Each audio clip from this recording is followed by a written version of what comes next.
I'll think about it. Those are 4 little words and that move the discussion from having to have an answer right away to giving yourself time to process and the kid time to process too. I've even seen some parents go as far as doing parent court, and they'll discuss kind of what happened and try and understand it from each side of like, these are the facts, these are the emotions that happened within it, and these are the rules that we have, and then they try and work together like within it and saying like, are we willing to flex within this? And if we are, this is like what we can do. So that's something that's important. Those 4 little words can provide you a lot of relief, because when we're under duress, we don't think well. That's part of the way that our brain works, is that the limbic system, which is part of our fight or flight system, for even as parents, especially as teens, can go and kick up though. It's the same thing that keeps us from being eaten by a bear. It's the same thing that can cause problems too when we have arguments and fights with one another on both sides. Ignore the minor issues, and by that I mean homes can become combat zones when they complain to a teen about everything. I think about it the same way with couples, right? Finding that way to be able to package a concern in a productive way. And it's like if you pick at your partner all the time about everything, they get really frustrated. They feel like they can't do anything right. They're walking on eggshells. Teens can feel that same way too. So it's important to think about the way that you frame stuff. So you can be like, hey, I thought when you were done with school, you would let me know. I get worried when I don't hear from you, and that's why we set this rule. Can you let me know how we can try and do this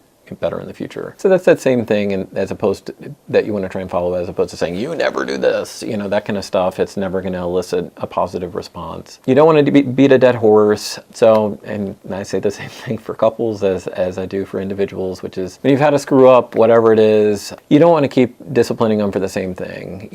Ultimately it's good to ask yourself, am I ticked off and wanting vengeance for this thing that happened, or is another consequence truly needed? If somebody else already disciplined the kid, the teacher, police, whatever it may be, that's going to be important to run through too. I guess it's just a reminder too of nobody likes to be reminded of the different things that they make mistakes on. Highlight the positive and not the negative in your interaction with them. Finally, on my tips here, I'd say don't take arguments personally. Ignore your teens "you don't trust me" protest. That's going to happen. That happens with everybody. Monitoring is the parent's job, and expect some flack within that. And don't take it to heart. Kids are emotional, and don't get lost in that. It's part of their process and development.